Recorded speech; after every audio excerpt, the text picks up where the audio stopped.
皆さんこんにちは、かなもです。今回はスタンプを押した素材を使ってコラージュをしたのですが、色を重ねて新たな色にするやり方もやってみましたので、そこも注目してみていただけると嬉しいです。それでは最後までゆっくりご覧ください。はい、今回の素材はスタンプを押したものがほとんどで、前日に用意しました。で、ここは端っこをダイカットマシンでカットしてあります。で、これはノートの端切れの形のダイカットで、ダイカットマシンでカットしてスタンプをして、どっちも色模様の砂色でアンティーク加工してます。で、このテントとゾウさんのスタンプなんですけど、ゾウさんの方は黒インクで押した後に色鉛筆で着色していて、テントの方は最初赤いスタンプを押したんですけど、やっぱり黒の方がいいなと思って上から黒をしたんですよね。結構その色がいい感じだなと思って、もしやこれ黒じゃなくて茶色だったら深い赤になるんじゃないのかなと思いまして、ちょっと今回それで赤の押した後に色模様の檜皮色を押して、ちょっと深い、私の求めている、最近探している深い赤の色になるんじゃないのかなと思いました。で、今回これが、今これ茜色をした後で、次これ檜皮をしますね。檜皮色を押して、どうなるかなという感じです。で、2回目のプッシュの時はなるべくちょっとまだビビっているのでどうなるかわからないから、そっと押してます。で、様子を見ながら少しずつ圧を加えていってます。で、赤い色もあれば濃くなってるところもあるみたいな感じのいい感じのムラになって、思ったよりいい感じでした。こんな感じです。ちょっと赤い部分と深いところとのムラがなんかいいかなっていう感じですね。で、ちょっとムラ、もうこれ自体ムラなので、上の方をもうちょっと深くしたかったからインク足したんですけど、そんなになんかここだけムラになってるみたいな感じじゃなく、全体にムラだからいい感じでした。で、2枚目はこれ上に重ねる用のなんですけど、もうちょっと薄くしたかったので、一旦違う紙に軽く押して、表面のインクを少し取って、それから押してみようかなという作戦です。ティッシュでもう少し取ってますね、インクを。で、部分的にちょっとずつ押して、で、また檜皮色を使って、また部分的に。この後、このスタンプだけじゃなくて、音符のスタンプも押したいなと思ったので、ちょっと間をあまり前面に押さずに少し押してないところの箇所も作ってます。こんな感じでした。結構いい感じですよね。このずれないように押すための道具がある前提のやり方なんですけど、で、このこの音符のスタンプは結構ムラで良かったので適当に押してます、手で。右下の部分しかあまり分かんなくなっちゃったんですけど、ちょっとね、左下物足りなかったなみたいな。で、これは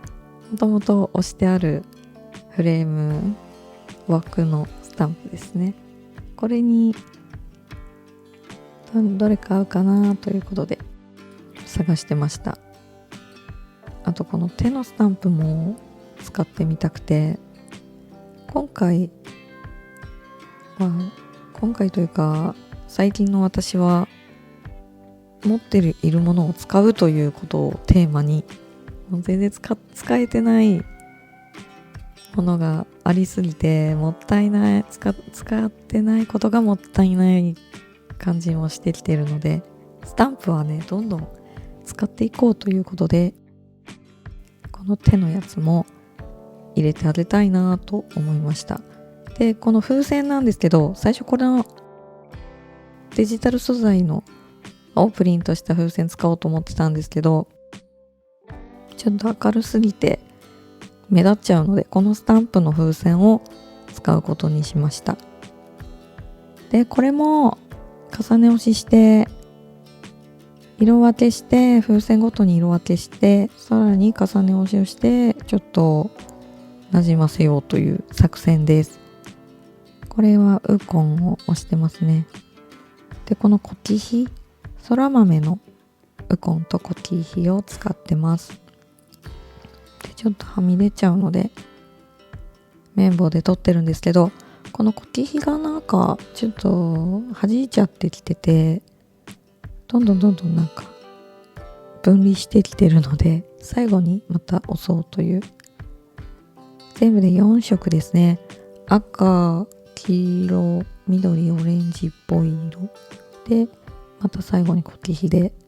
まずは1回押します。でこんな感じ、結構明るめで、でまたさっきの檜皮色を上から重ねます。そうするとこんな感じのちょっとヴィンテージ風な色合いになって、すごく私は気に入ってます。このやり方だとかなり幅が広がるかなと、いろんなスタンプの幅がもっと広がるんじゃないかなと思いました。でカットした縁をさっき使ったオータムリーフだったかな、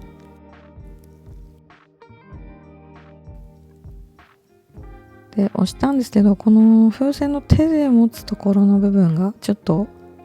黒い方が良かったなと思ったので、後で色鉛筆で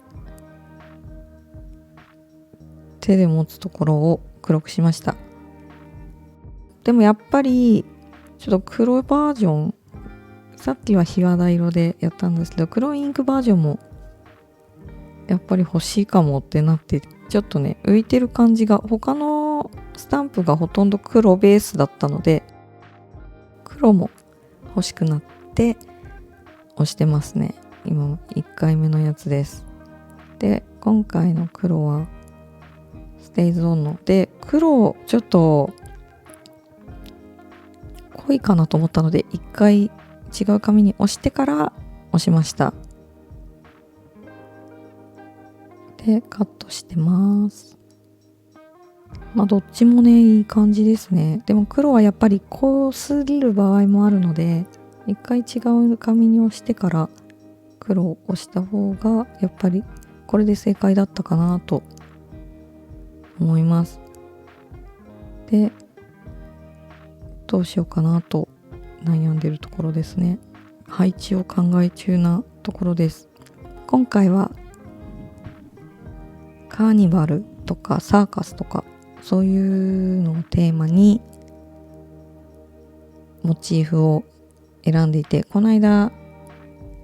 ちょっと前に出したテムの購入品紹介で購入したものの中に入っていたカーニバルのスタンプセットをほとんど使ってます。この手以外もう手の場所すごい迷ってますね。どこに置こうかなと。で貼り付けてます。これ1枚目のやつは結構しっかり押したんですけど、2枚目のやつももうちょっと押せばよかったなと思いました。この貼ってみてやっぱなんか物足りないというか、もうちょっとやればよかったなと、なんかこの上に置くから別にいいかなと思っちゃってたんですけど、ちょうどなんか上に置いたところにそのスタンプを押したところがあって隠れちゃって、押してないところが見えちゃってるので、ちょっと間違えちゃったかなと思いました。風船にテントが持ち上げられているというイメージで配置してます。はい、で次の日なんですけど、こういう感じになりました。後でこのカーニバルって書いてあるノートの端切れの台のところもアンティーク加工もうちょっとして砂色だけだとちょっと物足りなかったので、檜皮色で端っこだけもう少し濃くしました。結構いい感じかなと。もうちょっと濃くてもいいぐらいかな。で、これですね。左側がコキヒを使った色で、右側が黒を使って重ね押しをしております。で、テントは茜色と黒ですね。一応主役はゾウさんで考えてたんですけど、目立ちがちょっと弱いかもしれないですね。で、ゾウさんの下のグレイテストオブザワールドって書いてるところも、下が寂しかったので使ってみました。はい、っていう感じでした。結構重ね押しをして色変えるっていうのは、なんかこのインクで色を考えてた身としてはちょっと頭が固くなってたかなと思って、また新たな発見でスタンプの世界が広がったなと思いました。誰かの参考になっていれば嬉しいのですが、いかがでしたでしょうか。今回の動画はこんな感じでした。最後までご視聴いただきましてありがとうございます。